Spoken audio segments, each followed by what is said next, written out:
My name is Raven. I am 32 years old, a commander in the United States Coast Guard, responsible for multiple high-stakes rescue operations and a fleet of advanced patrol vessels. But to my family, none of that ever mattered. To them, I was the failure, the disappointment, the rebellious daughter who should have known her place and stayed there. I was the one they mocked, the one they banned from my own grandfather's funeral, because in their eyes I had brought shame to the Thorndyke name.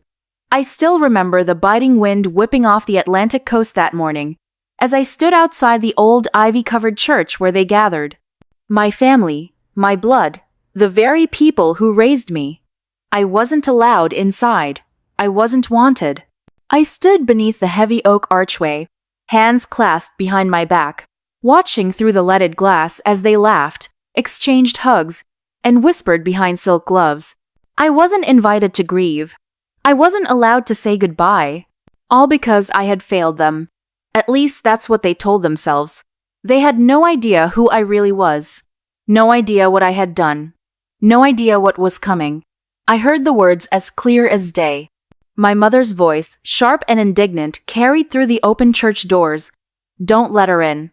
She's an embarrassment. She failed at life. My father's heavier, more disappointed. She brings shame on this family. She can watch from the street like the failure she is. The casual cruelty of their words, carried on the frigid January air, felt like a physical blow, a chilling confirmation of my complete exile. I wasn't always the failure. Once, I was Raven Thorndyke, the bright, promise-filled youngest daughter of a prominent Boston legal dynasty. My father, Attorney Arthur Thorndyke, was a legend in maritime law, his reputation impeccable, his pronouncements rarely questioned within their gilded social circle.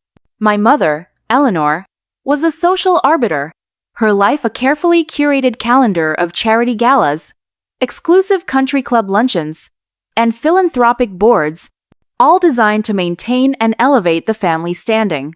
My two older sisters, Sophia and Claire, had dutifully followed the prescribed paths. Sophia, a brilliant corporate lawyer, married to a wealthy investment banker whose family owned half of Beacon Hill.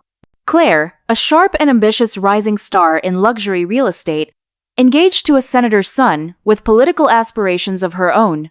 I was meant to be the next shining gem in their crown, the one who would join Dad's prestigious firm after graduating from Harvard Law, perhaps even run for public office, adding a new dimension to the Thorndyke legacy.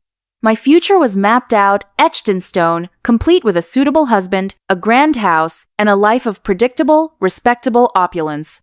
But the sea called to me. Not the litigious intellectual waters of admiralty law, where my father thrived, but the raw, elemental, untamed expanse of the open ocean itself.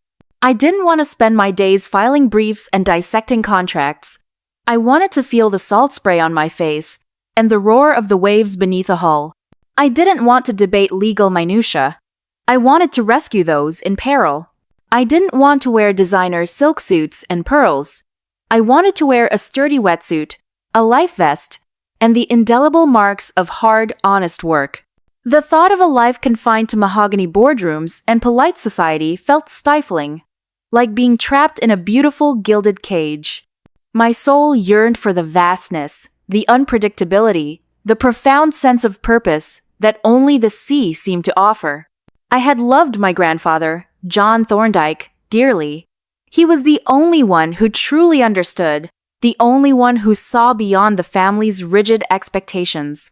He had been a naval engineer during WW2, a man whose hands always smelled faintly of salt and oil, whose eyes carried the infinite wisdom and weary acceptance of the horizon. He was the one who taught me to sail his ancient, lovingly maintained sloop, the Sea Serpent, on the choppy waters of Cape Cod, showing me how to read the winds and the tides, how to trust my instincts. He taught me the constellations, pointing out Polaris on clear summer nights, telling me it was a guide for those who were lost at sea, and perhaps for those who felt lost on land. He filled my young mind with thrilling stories of bravery and sacrifice, of men and women who faced unimaginable dangers to save others. When I finally gathered the courage to tell him I was applying to the Coast Guard Academy, not Harvard Law, he hadn't expressed a shred of disappointment. He'd simply squeezed my hand, a rare, genuine smile gracing his weathered lips. "You go get 'em, Raven," he'd said, his voice raspy with age but firm with conviction. "You're a sailor at heart. Don't let anyone tell you different." Those words became my anchor, my secret compass, guiding me through the tumultuous years that followed. My parents, on the other hand, had been furious. Their reaction was swift, severe, and utterly predictable. "A Coast Guard officer? Raven? Are you mad? That's not a career. It's a public service. We're Thorndikes. We don't serve. We lead." My mother had staged a dramatic week-long silent protest, only communicating with me through her bewildered butler, Mr. Henderson, who would deliver her icy pronouncements with a mournful sigh. My father, in a fit of paternal rage, had threatened to disown me, to cut me off entirely. He declared that I was throwing away my future, disgracing the family name, and betraying every opportunity they had ever given me. He accused me of being ungrateful, selfish, and foolish. But the call of the sea was stronger than their disapproval. I went anyway. I enlisted, pouring every ounce of my rebellious spirit and academic rigor into the grueling training at the Coast Guard Academy. I worked my tail off, pushing past physical exhaustion and mental fatigue, determined to prove that my choice was not a whim, but a calling.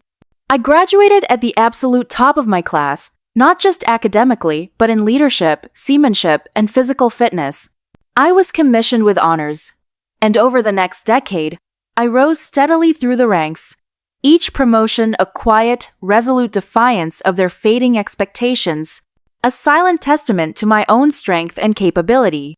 But the family chasm only widened. My tours of duty took me to the most remote and demanding corners of the globe. The icy, unpredictable waters of Alaska, the sun-drenched but treacherous shipping lanes of the Caribbean, the vast, unforgiving expanse of the Pacific. I missed holidays, family birthdays, milestone anniversaries, and grand family gatherings. While they celebrated their carefully choreographed lives in Boston's elite circles, I was busy saving lives from sinking ships, interdicting massive drug shipments, protecting our fragile marine ecosystems, and standing guard over our nation's maritime borders. They were busy with galas, mergers, political fundraisers, and maintaining their flawless social status. Their calls to me were rare, and when they came, they served only to remind me of my poor choices, my wasted potential, and the perceived inadequacy of my public service career compared to the glittering paths my sisters had chosen. When Grandfather John passed, it was a frigid, gray January day, the kind of day that seemed to absorb all warmth and light. I was stationed in Austin, Texas, commanding a rapid response unit, knee-deep in planning a complex cross-border interdiction operation. My parents called, not to offer condolences, not to share their grief, but to inform me, in voices as cold and unfeeling as the winter air, that it was best I didn't attend the funeral. "It would be too upsetting, Raven," my mother had said, her voice like shards of ice. "Given your current situation. It's a formal affair. Only family." She meant only family who hadn't disappointed them. Only those who fit neatly into their rigid definition of success and respectability. But Grandpa John was my family. He was the only one who ever truly saw me, truly understood my spirit. He was the one whose memory I honored every time I stepped onto a vessel or led a rescue mission. So I flew to Boston anyway, on a red-eye flight, arriving just hours before the service. I stood across the street from the old church, a somber sentinel, in my impeccably pressed dress uniform, adorned with the many ribbons and medals they had never bothered to ask about, let alone understand. I watched through the bare branches of the oak trees as the coffin was carried out, draped with an American flag, and I said my own silent, heartfelt goodbye to the man who had been my truest compass. It was then, as the last mourners filed out, that I heard my mother's voice, carrying clearly on the wind, sharp and dismissive. "She's an embarrassment. She failed at life." I felt a sting, deep and familiar, but it didn't bring tears. Not anymore. The well of youthful hurt had long since dried up, replaced by a quiet, fierce resolve. I had long ago realized that their approval was a currency I didn't need, a validation that held no true value for the life I was building. I was a survivor, hardened by the sea and by their cold judgment. I had faced death in its most raw forms, saved countless lives from the brink, interdicted tons of illicit drugs, and protected our nation's vital waterways. I knew my worth, forged in the crucible of duty and sacrifice, a worth they could never diminish with their petty pronouncements. The next 5 years were a blur of intense work, unwavering dedication, and rapid ascension. I took on the most challenging, high-profile operations the Coast Guard had to offer. I commanded joint task forces alongside the Navy and the DEA, coordinating complex missions that spanned continents. I led international anti-piracy efforts in the treacherous waters of the Gulf of Aden, facing down armed adversaries with courage and strategic brilliance. My reputation within the Coast Guard became legendary. I was known as a problem solver, a decisive leader, a woman who got the job done, no matter the obstacle or the odds. Each success was a quiet, resounding refutation of their judgment, a deeper root planted in my own self-belief. I learned unequivocally that true family isn't always about blood. It's about the people who stand with you when the storms come, the ones who share your burdens and celebrate your triumphs. My crew, my fellow officers, the men and women I led into harm's way, they were my family now, bound by shared purpose and unwavering loyalty. Then came the call. It wasn't from my parents, as I was long accustomed to their silence, but from Admiral David Shaw, the venerable Commandant of the Coast Guard.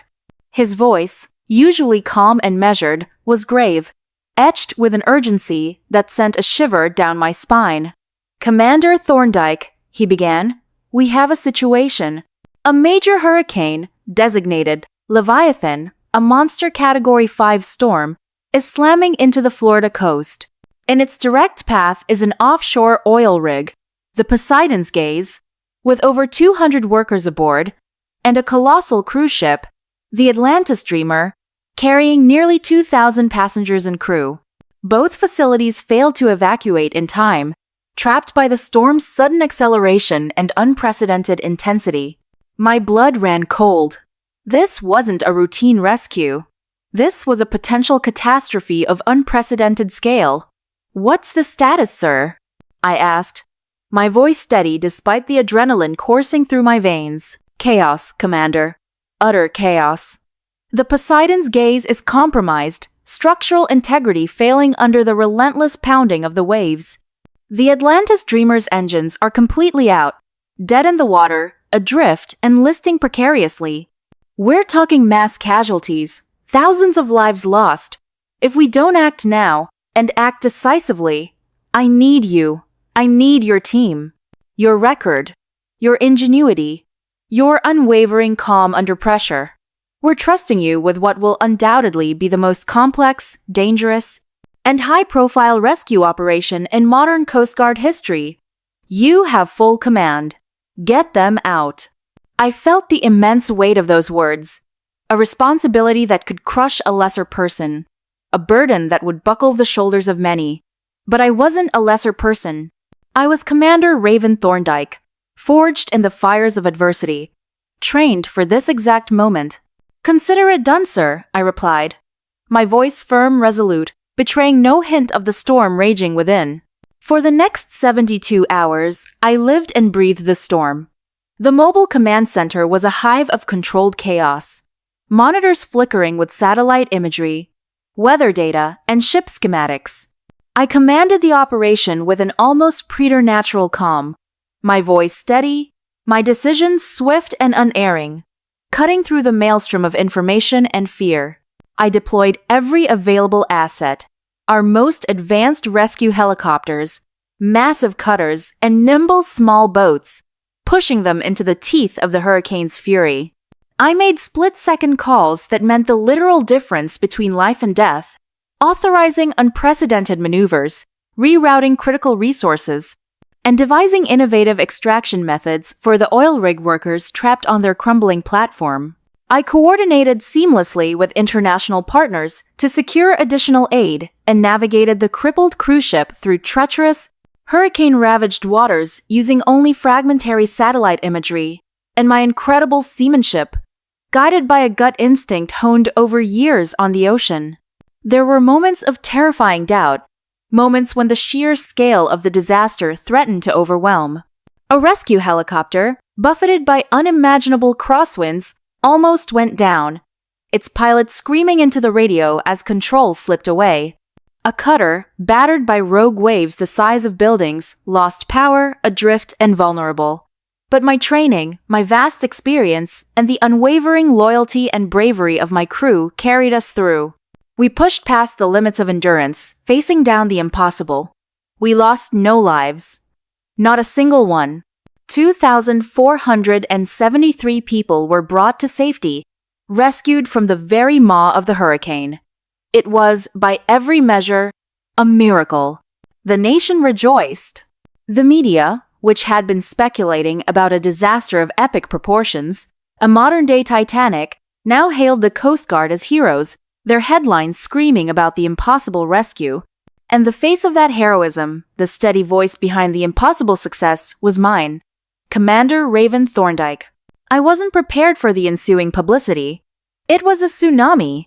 Interviews with major news networks, high-profile press conferences, appearances on national television talk shows.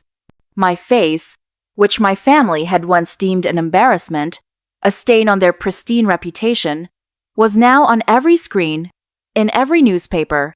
I spoke with grit and humility, crediting my team, the unwavering support of the Coast Guard, and the countless individuals who had risked their lives alongside me. But the narrative was clear, undeniable. I had led the impossible, orchestrated a miracle. The Admiral, his face beaming with pride that seemed to radiate from every pore, informed me that the President of the United States himself had authorized a special commendation ceremony. It would be held at the majestic National Coast Guard Museum in Washington, D.C., a grand public event designed to honor the heroes of Hurricane Leviathan. And the President himself would be present to personally present the Presidential Medal of Valor, the highest civilian award for heroism. "You can invite whoever you want, Commander," the Admiral had added, his voice warm with genuine admiration. "This is your day. You deserve to share it." My mind instantly went to my parents, to Sophia and Claire. Would they come? Would they finally see? A small, fragile spark of hope flickered within my chest, a yearning for the validation I had once so desperately craved. But it was quickly, brutally extinguished by the cold, biting memory of my grandfather's funeral, of their words on the wind. I wouldn't invite them.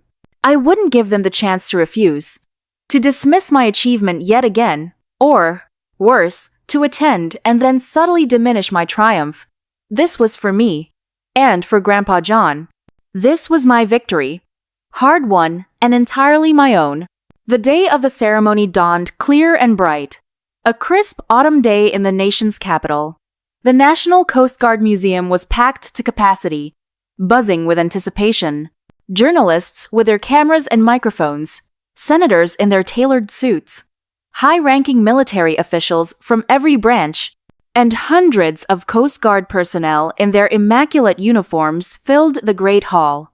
I stood on the dais, my own dress uniform crisp, adorned with the Presidential Medal of Valor, my heart pounding a steady rhythm of pride, anxiety, and a profound sense of fulfillment. The President spoke first, his words resounding through the hushed hall, amplified by state-of-the-art sound systems. "We are here today to honor a true American hero," he declared, his voice powerful and commanding. A woman who, against all odds, against the very fury of nature itself, led an operation that saved thousands of lives. Her bravery, her leadership, her unwavering commitment to duty, and her exceptional strategic brilliance exemplify the very best of our nation. "Commander Raven Thorndyke, will you please step forward?" As I walked toward him, the spotlight followed me, illuminating my path. I saw the blinding flash of 1,000 cameras, heard the rising crescendo of applause. And then, from the corner of my eye, I saw them. My parents, Arthur and Eleanor, my sisters, Sophia and Claire. They were standing in the third row, just behind a phalanx of uniformed officers, their faces pale, their expressions a stark mixture of shock, disbelief, and something akin to abject horror. They must have seen the news, recognized my name, and, driven by a morbid curiosity or a desperate need to maintain appearances, decided to attend. Perhaps they wanted to see if it was truly me, the failure, standing on that dais. Or perhaps they sought to absorb some of the reflected glory, to maintain their own illusion of importance by simply being present at a presidential ceremony. They were dressed impeccably, as always, their usual air of detached superiority now replaced by a fragile, almost pathetic vulnerability. They had received no invitation, they were just there. Part of the anonymous, eager crowd. The president pinned the Presidential Medal of Valor to my uniform, a heavy, gleaming disc that felt like the culmination of a lifetime of relentless effort, sacrifice, and unwavering belief. For extraordinary heroism and superb leadership in the face of catastrophe, distinguishing herself far above and beyond the call of duty, he declared, his voice ringing with genuine admiration. The entire audience erupted in a thunderous standing ovation, a wave of applause that seemed to shake the very foundations of the museum. Then, the true surprise. Admiral Shaw stepped forward, his eyes twinkling with pride and a knowing glint.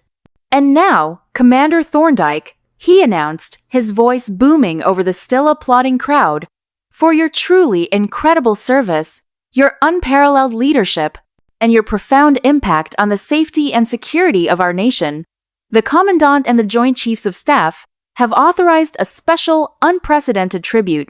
I turned, my brow furrowed in confusion, wondering what more could possibly come after such an honor. And that's when I heard it. The distinctive rhythmic thump-thump-thump of heavy rotor blades, growing louder, shaking the very foundation of the museum, vibrating through the marble floors and glass walls. Every head in the hall snapped upwards. The museum's grand, vaulted glass ceiling, usually allowing in only the soft glow of sunlight, now revealed a breathtaking spectacle. A perfect V formation of 12 majestic Black Hawk helicopters, painted in the distinctive Coast Guard white and orange livery, flying in precise, disciplined formation directly overhead. They banked slightly, their powerful searchlights piercing the massive glass, shining with dazzling intensity directly down on me, the sole figure illuminated in the vast hall.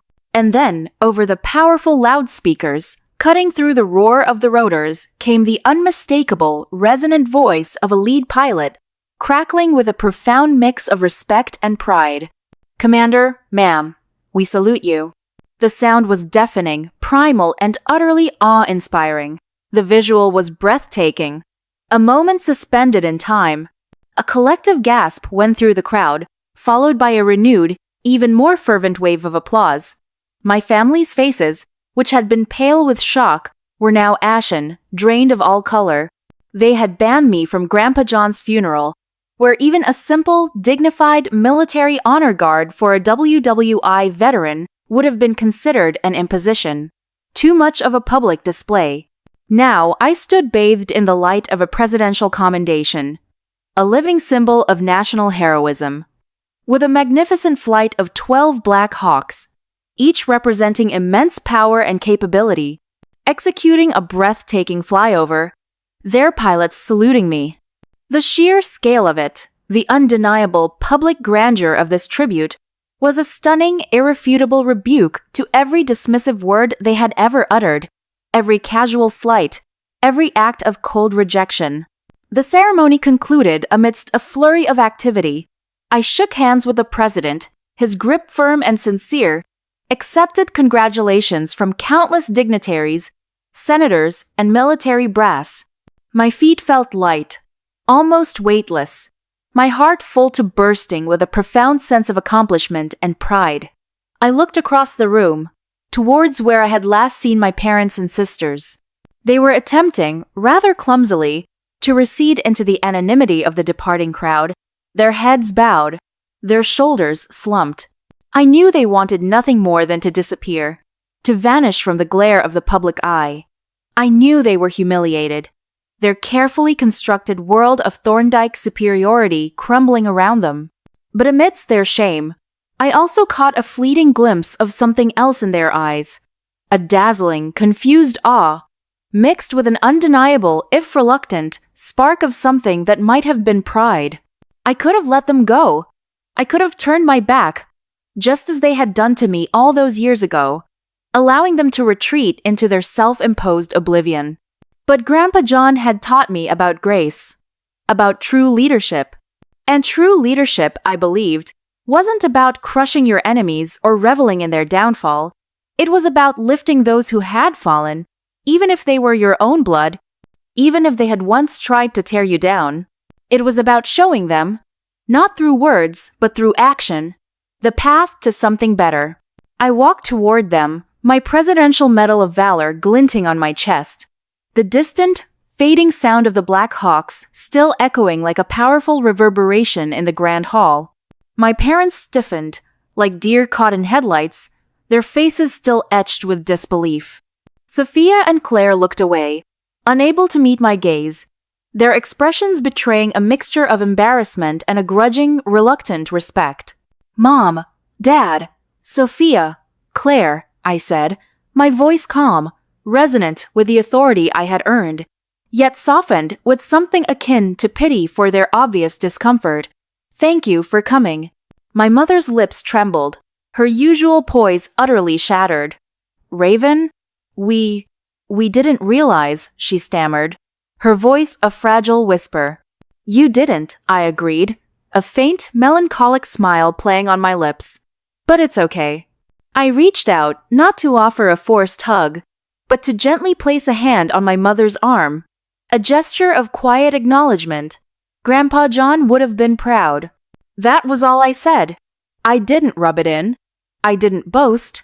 I didn't demand an apology or a public acknowledgement of their past wrongs, because I didn't need it. Their shocked faces, their awkward silence, the undeniable public validation I had received, that was all the vindication I needed. I had achieved success, not to prove them wrong, but to prove myself right. I had validated my own choices, my own path, my own worth. I continued to serve with unwavering distinction, rising even further through the ranks. My life as vice commandant was a relentless cascade of high-stakes decisions, strategic planning, and complex global engagements. I spent my days in meetings with senators, admirals from other branches of the military, and heads of international maritime organizations, my insights and leadership often sought after in times of crisis. My evenings were often consumed by reviewing top-secret intelligence reports on drug cartels, assessing existential threats from hostile foreign actors, or drafting groundbreaking new policies to combat the ever-evolving challenges of global maritime security and environmental protection. One particularly grueling week, a massive, sophisticated cyber attack crippled port operations along the entire eastern seaboard. Shipping ground to a catastrophic halt, vital supply chains for everything from food to medical supplies were disrupted, and the economic fallout threatened to be catastrophic. The initial blame fell on a rogue nation-state, but the evidence was murky, cloaked in layers of digital deception. As vice commandant, I was immediately tasked with leading the multi-agency response, coordinating a disparate array of experts from the FBI, NSA, CIA, and even the Department of Energy, to restore the paralyzed systems, identify the culprits, and prevent further damage. The pressure was immense, almost suffocating. News channels ran endless, alarmist segments on the port crisis. Economists predicted a looming recession that would rival the Great Depression, and the White House demanded immediate, tangible solutions. I worked 18-hour days, fueled by black coffee and sheer determination, my desk buried under piles of classified documents, my mind racing through complex algorithms, network schematics, and intricate geopolitical implications. Elias Vance, now a full admiral and my most trusted confidant, was a rock of calm support. "You've got this, Raven," he'd tell me during a rare 5-minute coffee break, his own eyes tired but resolute. "You've faced worse storms than this. This one's just digital." And he was right. I had. The Hurricane Leviathan rescue had taught me to operate under extreme, life-or-death pressure, to make swift, decisive calls without hesitation, to trust my gut when data was scarce. This was a different kind of storm, a silent, insidious, digital one. But the fundamental principles of leadership remained the same: clear communication, unwavering resolve, and absolute, unconditional trust in your team. We meticulously tracked the digital footprints, uncovered a sophisticated, globally distributed network of independent contractors, and ultimately linked them to a well-known, incredibly powerful international crime syndicate that operated in the shadows of the dark web. Our coordinated efforts not only restored all the crippled ports, but delivered a crippling blow to the organization responsible, disrupting their entire network and preventing future, even more devastating attacks. The success of the cyber attack response solidified my reputation further, not just within the Coast Guard, but across the entire federal government and the international community. I was recognized not only as an exceptional operational leader, but as a strategic visionary, capable of navigating the complex intersections of technology, national security, and global commerce. The president personally commended me again, this time in a quiet, private Oval Office ceremony, away from the flashing cameras. He even joked, with a weary but sincere smile, "Admiral Thorndyke, I think you're becoming indispensable. Please don't ever retire." The public accolades, the immense power, the far-reaching influence that came with my position. It was all a far cry from the failure my family had once branded me. Yet, surprisingly, it didn't feel like a conquest, a triumphant "I told you so." It felt like a natural progression, a culmination of decades of hard work, unwavering dedication, and an absolute commitment to a path I had chosen, not one that had been chosen for me. The external validation was a pleasant byproduct, a confirmation of a truth I already held within. But the true reward was entirely internal. The quiet, profound satisfaction of knowing I had lived up to my own potential, defined my own worth, and served a purpose far greater than myself. My family's interactions continued to evolve, often in unexpected, almost surreal ways. My mother, Eleanor, surprisingly, became a fervent, almost evangelical supporter of the Coast Guard Auxiliary. She'd volunteer for community outreach events, organize fundraisers for Coast Guard families, and even took boating safety courses. She'd send me photos of herself, beaming, in a pristine white auxiliary polo shirt, standing proudly beside a Coast Guard cutter, looking for all the world like she'd been an integral part of the service her entire life. It was a curious, almost jarring transformation, one I observed with a mix of amusement, a faint, lingering sadness for the years of missed connection, and a begrudging admiration for her ability to adapt, however belatedly. She never explicitly apologized for the funeral, for the words on the wind, but her actions, however performative they might have initially seemed, spoke of a recognition, a shifting of priorities, she hadn't possessed before. My father, Arthur, now fully retired from his law firm and in much better health after his heart attack, sometimes called to discuss complex legal precedents related to international maritime law. He developed a new, almost academic interest in the intricacies of international waters, maritime jurisdiction, and global shipping regulations. He sought my opinion, not as his disappointing daughter, but as a highly respected peer, a leading authority in a field he had once considered his sole domain. He even suggested, during one particularly lengthy phone call, that he might volunteer his extensive legal expertise to a nonprofit organization advocating for seafarers' rights and the ethical treatment of maritime workers, a cause he would have once considered far beneath his professional dignity. I encouraged him, genuinely. It was a small, almost imperceptible shift in his character, but it was undeniably there. a subtle softening of his rigid worldview. Sophia and Claire, my sisters, were perhaps the most interesting case studies in the slow, glacial melting of familial ice. They no longer mocked my uniformed life or my public service. Instead, they seemed to see me as a valuable resource, a powerful connection, a person of considerable influence. Sophia, the high-powered corporate lawyer, once contacted me in a genuine panic.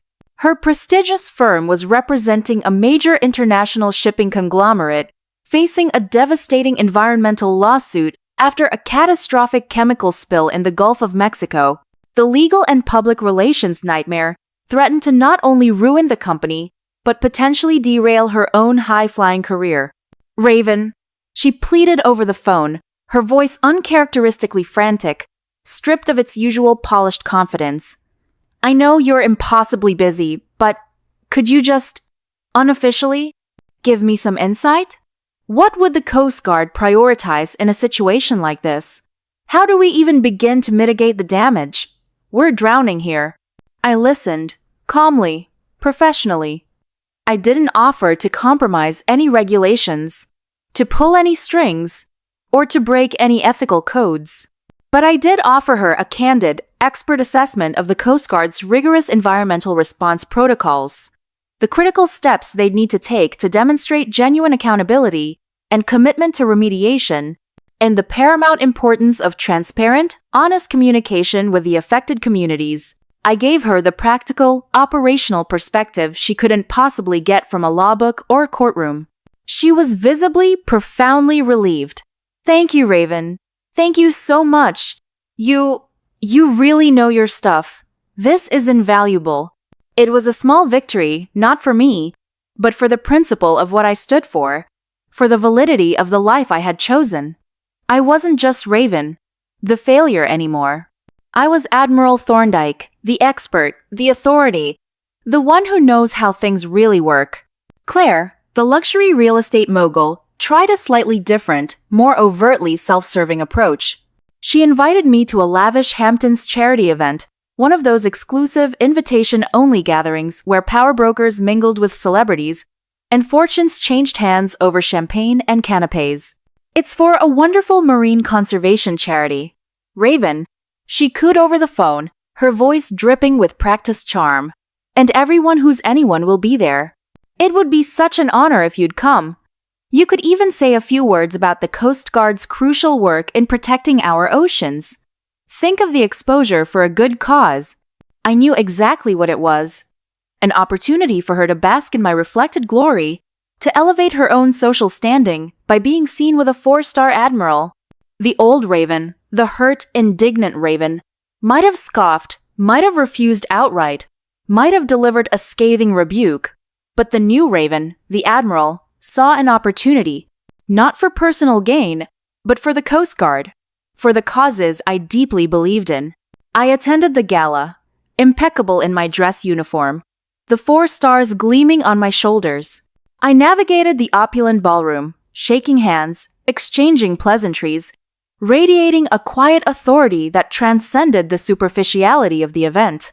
When it was my turn to speak, I delivered a brief, eloquent, and deeply passionate address about the Coast Guard's vital, often unseen, role in protecting our oceans and our nation, from combating environmental disasters to interdicting massive drug shipments, from performing daring search and rescue operations to ensuring national security against evolving threats. I focused not on myself, but on the unwavering heroism of the unsung men and women who served under me, on the unseen battles fought daily to keep our waters safe and our nation secure. My speech resonated. Donations poured in, far exceeding the event's targets. And Claire, to her credit, beamed with a genuine, if still subtly self-serving pride. She introduced me to key donors, to powerful figures in philanthropy and politics, and I used every introduction, every handshake, to subtly reinforce the profound importance of supporting maritime efforts, of recognizing the indispensable work of the Coast Guard. It was a strange, intricate dance, navigating this altered, often awkward relationship with my family. They hadn't fully changed. The core of who they were, Their deep-seated obsession with status, appearances, and conventional tangible success remained firmly intact. But their perception of my path had fundamentally, irrevocably shifted. They no longer saw it as a failure, a source of embarrassment, but as a different, perhaps even more formidable kind of success. The relentless public validation, the presidential commendations, the multiple stars on my shoulders, the undeniable influence I wielded, these were metrics they understood, however imperfectly, even if they couldn't grasp the true depth of my work, the profound purpose that fueled my every decision. Sometimes, late at night, in my vast, silent Miami office, looking out at the glittering, sprawling expanse of the city lights meeting the dark, inscrutable ocean, I would reflect on my extraordinary journey. The young girl who was banished from a funeral, watching from the street in her quiet, wounded defiance. The eager, determined officer battling unforgiving storms, both literal and metaphorical. The audacious commander leading impossible, heroic rescues against the fury of nature. The strategic admiral shaping national policy and combating global threats. Each step had been, in its own way, a profound refusal to let others define me, to let their narrow vision confine my spirit. Grandpa John's words echoed in my mind, a comforting, ever-present refrain. You're a sailor at heart, Raven. Don't let anyone tell you different. He had seen the truth, the core of my being, long before anyone else. He had seen the nascent strength, the deep-seated, almost spiritual connection to the sea, the unwavering spirit that would not be confined by societal expectations or suffocating familial pressures. His legacy wasn't in wealth or power or social standing, but in the quiet wisdom he imparted, the unconditional love and acceptance that empowered me to truly be myself, to follow the truest compass of my own heart. My life, I realized, wasn't about revenge. It never truly had been. It was about defining my own worth, about choosing my own battles, about building a life of profound purpose and unwavering integrity on my own terms. The pain of their past rejection had been real, a sharp, cold wound that had lingered for years. But it had also been a catalyst, a crucible that forged a stronger, more resilient, more authentic version of myself. I had learned, through arduous experience, that true fulfillment doesn't come from desperately seeking external approval, but from living authentically, pursuing your passions with relentless conviction, and contributing something meaningful, something lasting, to the world around you. This story is a testament to the unyielding power of self-belief and the courage to chart your own course. Have you ever been told you're not enough? Have you ever faced rejection, harsh criticism, or outright banishment from the very people who were meant to lift you up, to cheer you on? Remember, your true worth isn't measured by the fleeting approval or disapproval of others, but by the strength of your own spirit, by the integrity of your actions, and by the depth of your own conviction. Don't let anyone define your limits, no matter how loudly they speak or how confidently they pronounce their judgment. Fight for yourself, for your dreams, for the authentic life you are meant to lead, and the world will eventually, inevitably, salute you. Sometimes, the greatest failures in the eyes of others, the most profound rejections, become the fertile ground for your most extraordinary triumphs, the foundation upon which you build something far grander than anyone could have ever imagined. You are the architect of your own destiny, the captain of your own soul. The sea is vast, and there are always new horizons to explore, new challenges to conquer, new versions of yourself to discover. Embrace the journey, with all its storms and sunrises, and never ever let anyone else's narrow vision limit the boundless potential that resides within you. Live your truth with courage, with unwavering conviction, and with the quiet knowledge that your greatest validation will always come from within. Because when you do, the respect you seek will find you, not as a prize you chase, but as a natural consequence of your authenticity, your resilience, and your strength.